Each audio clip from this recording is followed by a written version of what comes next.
ഇന്ന് നമ്മൾ വീഡിയോയിൽ ഡിസ്കസ് ചെയ്യുന്നത് ഇംഗ്ലീഷ് ഗ്രാമർ പഠിച്ചു തുടങ്ങുന്ന എല്ലാവർക്കും വളരെ യൂസ്ഫുൾ ആയിട്ടുള്ള ബേസിക് ആയിട്ടുള്ള ടോപ്പിക്കിനെ കുറിച്ചാണ്. Personal pronounce. കഴിഞ്ഞ വീഡിയോയിൽ നമ്മൾ പ്രൊനൗൺസിൻ്റെ ഇൻട്രൊഡക്ഷൻ പറഞ്ഞിരുന്നു, എന്താണ് പ്രൊനൗൺസ് എന്നതിനെ കുറിച്ച്. ഇന്ന് നമ്മൾ പ്രൊനൗൺസിൽ തന്നെ പ്രധാനപ്പെട്ട ഒരു ഡിവിഷനാണ് പേഴ്സണൽ പ്രൊനൗൺസ്. ഏതെല്ലാമാണെന്നാണ് പറഞ്ഞത്? I, you, we, they, he, she, it. ഇനി ഈ പേഴ്സണൽ പ്രൊനൗൺസ് ഏതെല്ലാം നൗൺസിന് പകരം നമുക്ക് ഉപയോഗിക്കാം എന്നത് ഈ വീഡിയോയിലൂടെ നമുക്ക് മനസ്സിലാക്കാം. പേഴ്സണൽ പ്രൊനൗൺസിനെ നമുക്ക് first person, second person, third person എന്നിങ്ങനെ തിരിക്കാം. ഇനി ഫസ്റ്റ് പേഴ്സൺ എന്ന് പറഞ്ഞാൽ സംസാരിക്കുന്ന വ്യക്തി, എഴുതുന്ന വ്യക്തി, അല്ലെങ്കിൽ ഈ സ്പീക്കർ അല്ലെങ്കിൽ റൈറ്റർ ഉൾക്കൊള്ളുന്ന ഗ്രൂപ്പ്. എളുപ്പത്തിൽ പറഞ്ഞാൽ ഐ, വി. ഐ എന്ന് പറയുമ്പോൾ ഞാൻ, വി എന്ന് പറയുമ്പോൾ ഞങ്ങൾ, ഞങ്ങൾ എന്ന് പറയുമ്പോൾ ഞാൻ എന്ന വ്യക്തി കൂടി അതിൽ ഉൾപ്പെടുന്നുണ്ട്. എക്സാമ്പിൾസ് നോക്കാം. I went to the shop. I went to the shop. ഞാൻ ഷോപ്പിലേക്ക് പോയി. We went to the shop. We went to the shop. ഞങ്ങൾ ഷോപ്പിലേക്ക് പോയി. ഇവിടെ പ്രോനൗൺ ആയി ഉപയോഗിച്ചിരിക്കുന്നത് ഐ, വി എന്നിവയാണ്.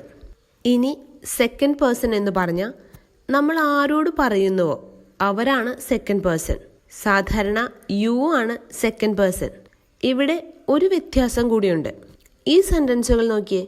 You should write the exam. You should write the exam. നീ എക്സാം എഴുതണം. You all should write the exam. You all should write the exam. നിങ്ങൾ എല്ലാവരും എക്സാം എഴുതണം. രണ്ടും സെക്കൻഡ് പേഴ്സൺ തന്നെയാണ്.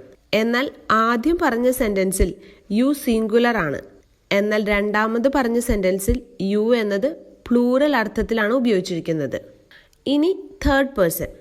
ആദ്യം എക്സാമ്പിൾ പറയാം. He is going to write the exam.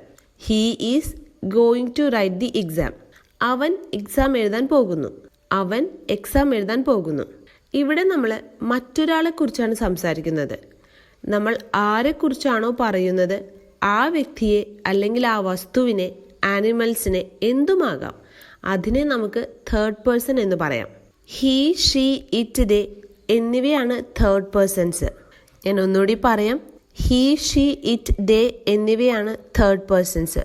കൂടുതലായും പറയുന്ന വ്യക്തി മെയിൽ പേഴ്സൺ ആണെങ്കിൽ ഹീ ഉപയോഗിക്കാം. Rahul is a good boy. ഇവിടെ രാഹുലിന് പകരം നമുക്ക് ഹീ ഉപയോഗിക്കാം.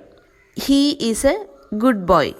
ഇനി പറയുന്ന വ്യക്തി ഒരു സ്ത്രീയാണെങ്കിൽ അല്ലെങ്കിൽ ഫെമിനൈൻ ജെൻഡറിൽ പെടുന്ന വ്യക്തിയാണെങ്കിൽ നമുക്ക് ഷീ ഉപയോഗിക്കാം. Sita is a good girl. ഇവിടെ സീതയ്ക്ക് പകരം ഷീ ഉപയോഗിക്കാം. She is a good girl. ഇനി ഇറ്റ്. സാധാരണ ജീവനില്ലാത്ത വസ്തുക്കൾക്ക് പകരം ഇറ്റ് ഉപയോഗിക്കാം. The pen is on the table. The pen is on the table. ഇവിടെ പെന്നിന് പകരം നമുക്ക് ഇറ്റ് ഉപയോഗിക്കാം. It is on the table. അതുപോലെ തന്നെ ജെൻഡർ സ്പെസിഫൈ ചെയ്യാത്ത അനിമൽസിന് പകരം ഇറ്റ് ഉപയോഗിക്കാം. എക്സാമ്പിൾസ് നോക്കാം. I so A bird in the tree. I so A bird in the tree. It was singing beautifully. It was singing beautifully. ഇവിടെ ബേർഡിന് പകരം ഞാൻ ഇറ്റാണ് രണ്ടാമത്തെ സെൻറ്റൻസിൽ ഉപയോഗിച്ചിരിക്കുന്നത്. അപ്പോൾ ജെൻഡർ അറിയാത്ത വസ്തുക്കൾക്ക്, ജീവനില്ലാത്ത വസ്തുക്കൾക്ക്, അബ്സ്ട്രാക്റ്റ് ഐഡിയാസിന് ഒക്കെ നമുക്ക് ഇറ്റ് ഉപയോഗിക്കാം. ഇനി ഈ എക്സാമ്പിൾ നോക്കിയേ. The baby is sleeping. It looks peaceful. The baby is sleeping. It looks peaceful. ഇവിടെ ബേബിക്ക് പകരം ഇറ്റാണ് ഉപയോഗിച്ചത്. കാരണം ബേബിയുടെ ജെൻഡർ ഇവിടെ സ്പെസിഫൈ ചെയ്ത് പറഞ്ഞിട്ടില്ല. ഇത്തരം സാഹചര്യത്തിലും നമുക്ക് ഇറ്റ് ഉപയോഗിക്കാം. അതുപോലെ തന്നെ അവർ എന്ന അർത്ഥത്തിലാണ് നമ്മൾ ധേ ഉപയോഗിക്കുന്നത്. Are friends are going for A movie. ഞങ്ങളുടെ ഫ്രണ്ട്സ് ഒരു മൂവിക്ക് പോകുന്നു. ഇവിടെ ആർ ഫ്രണ്ട്സ് എന്നതിന് പകരം ധേ ഉപയോഗിക്കാം. They are going for A movie. അപ്പോൾ ഇന്ന് നമ്മൾ വീഡിയോയിൽ ഡിസ്കസ് ചെയ്തത് പ്രൊനൗൺസിൽ പേഴ്സണൽ പ്രൊനൗൺസിനെ കുറിച്ചാണ്. I, you, we, they, he, she, it എന്നിവ പേഴ്സണൽ പ്രൊനൗൺസ് ആണ്. ഏതെല്ലാം നൗൺസിന് പകരം പേഴ്സണൽ പ്രൊനൗൺസ് ഉപയോഗിക്കാം എന്നതിനെ കുറിച്ച് ക്ലിയർ ആയിട്ട് മനസ്സിലായെന്ന് വിചാരിക്കുന്നു. അടുത്ത ക്ലാസ്സുകളിൽ പ്രോനൗൺസിൻ്റെ ബാക്കിയുള്ള പ്രധാനപ്പെട്ട ഡിവിഷൻസിനെ കുറിച്ചും നമുക്ക് ഡിസ്കസ് ചെയ്യാം. പറഞ്ഞ കാര്യങ്ങൾ ക്ലിയർ ആയെന്ന് വിചാരിക്കുന്നു. താങ്ക്